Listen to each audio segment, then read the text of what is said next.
ओम वंदे गौ मातरम। मित्रों, YouTube channel स्वस्थ रक्षा से मैं हूं प्रभा, आप सबका स्वागत है। आज जो विषय लिया है वो है निम्न रक्तचाप या लो बीपी। सामान्य रक्तचाप 80 से 120 होता है, नीचे 80 ऊपर 120।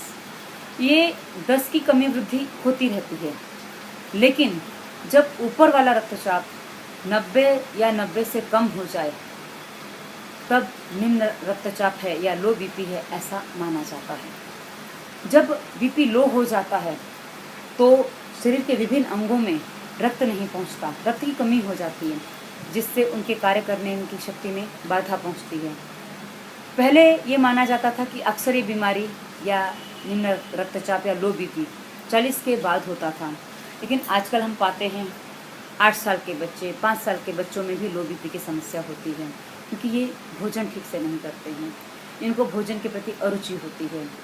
और अब तो एक चीज़ और देखी जाती है, कुछ लड़कियों को खास पतला होने का शौक होता है, तो अक्सर वो नाश्ता नहीं करती, सुबह का अल्पाहार नहीं लेती, या खाने पीने में बहुत ही कम चीज़ें, बहुत ही चुनी गुनी चीज़ें खाती हैं, जिसमें घी तो नाम मात्र से नहीं होता। उनको लगता है घी खाएंगे बस मोटे हो जाएंगे, वजन बढ़ जाएगा। अब ये सब जब वो अपने ऊपर मर्यादाएं लगा लेते हैं तो उसके कारण लीवर ठीक से काम नहीं कर पाता। अब जब लीवर काम नहीं कर पाता तो पाचक रस ठीक से नहीं बनते, जिससे पूरा पाचन तंत्र, डाइजेशन सिस्टम गड़बड़ा जाता है, जिसके कारण भोजन भी असंतुलित है ही पहले से। ऊपर से ये सब गड़बड़ियों की वजह से रक्त में लोह की मात्रा कम हो जाती है, या अर्थात आयरन कम हो जाता है, फास्फोरस कम हो जाता है, जिसकी वजह से समस्याएं और बढ़ती चली जाती हैं। लंबे समय तक रोगी होता है, जो बीमार होता है उसका भी बीपी लो हो जाता है। भूख के कारण, कुपोषण के कारण भी बीपी लो होता है, और गर्भावस्था में यदि पौष्टिक आहार ना मिले तो भी बीपी लो हो जाता है।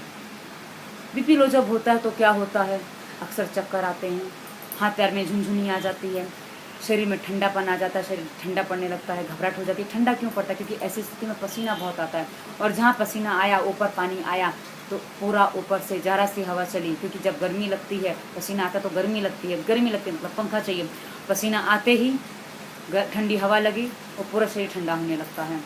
और ऐसे लोगों को जरा सा कुछ भी करें, 10, 20, 30 सीढ़ियाँ चढ़ने तो थक जाते हैं।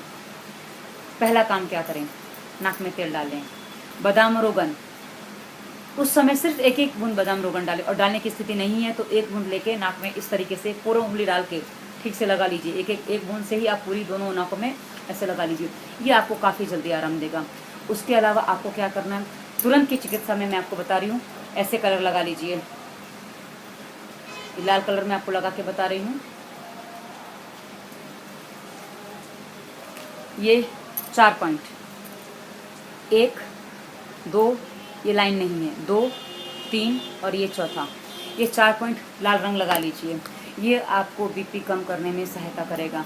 और यदि आप घर में हैं, ले सकते हैं, तुरंत आप शहद को पानी में घोलकर, सादा पानी में शहद घोलकर आप उसको पी लीजिए, घूंट घूंट भर के पीजिए। फटाफट पीने की कोई आवश्यकता नहीं, फटाफट पीने से वो काम नहीं करता है, कई बार निकल और जाता है, तो आराम से घूट घूट करके शहद पानी पी लीजिए।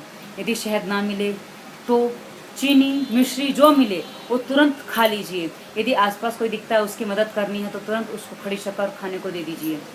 इसमें लो बीपी में तुरंत आराम हो जाता है। पर इसका समाधान करने के लिए आपको क्या करना है? समाधान करने के लिए अपनी भोजन के नियम का पालन करिए, भोजन समय से करिए। लेकिन जब आपको भोजन करना है, यदि आपने भोजन का समय सुबह 8 बजे तय किया है, तो 8 बजे आपके पेट में पड़ जाना चाहिए, 8 के सवा 8 नहीं होने चाहिए। आप जितना टाइम का पालन करेंगे उतना ही आप जल्दी स्वस्थ होंगे, आप लो बीपी से बाहर आएंगे। क्योंकि लो बीपी के एलोपैथ में खास कोई दवा है नहीं, ऐसा जहाँ तक मेरे ध्यान में है। तो लो बीपी आपको घर में ही ठीक करना है, और लो बीपी जब आपके शरीर में शक्ति आएगी, एनर्जी आएगी, तभी ठीक हो सकता है। उसके अलावा आप लो बीपी को ठीक नहीं कर पाएंगे। तो समय से भोजन करिए, दूध अवश्य पीजिए, दूध में शिलाजीत और थोड़ी सी हल्दी, चुटकी भर हल्दी, एक दाने जितना शिलाजीत, अधिकांश राई के दाने जितना शिलाजीत, या बहुत से बहुत मूंग के दाने जितना शिलाजीत ले लें। वो लिक्विड होता है तो उसको आप दूध में घोल के ले सकते हैं। बस अधिक नहीं लेना है। आपको बताऊं तो माचिस की तीली में, माचिस की तीली से नहीं लेना, कुछ और लेना। माचिस की तीली के आगे जितना गोला होता है ना काला काला, उतना ही आपको शिलाजीत लेना है। पतंजलि का शिलाजीत आपको मिल जाएगा, आप वो ले सकते हैं। लिक्विड लीजिए, वो ज़्यादा काम का है। उसके बाद उसमें आप थोड़ा घी भी डाल सकते हैं। ये सब आपके शरीर को बल देंगे, शक्ति देंगे। और खजूर खाइए, दूध घी में भून के खजूर खा सकते हैं, ऊपर से दूध पीजिए। ये आपके शरीर को बल देगा। जहाँ आपको बल मिलेगा वहाँ आपका निम्न रक्तचाप ठीक होने लगेगा। यह अंक आपको कैसा लगा मित्रों, मुझे ज़रूर बताइए। हाँ, एक बात रह गई। क्या रह गई? कि आपको सबसे पहले मस्तिष्क को शांत करना होगा। मस्तिष्क जब तक आपका शांत नहीं होगा तब तक आपका कोई भी बीपी ठीक नहीं हो सकता, ना लो ना हाई। दिमाग के विचारों को विराम दीजिए, आराम दीजिए। सांसों पे ध्यान कीजिए, सीधे बैठकर सामान्य सांस पर ध्यान कीजिए। इससे आपको बहुत जल्दी लाभ होगा। और यह अंक आपको कैसा लगा मित्रों, टिप्पणी में मुझे बताएं या व्हाट्सएप करें, जैसे आपको सही लगे। और वीडियो पसंद आए तो अपने मित्रों से शेयर करिए। यह अंक आपको कैसा लगा अवश्य बताइए। धन्यवाद। 9699791724 पर आप मुझसे संपर्क कर सकते हैं। वंदे मातरम।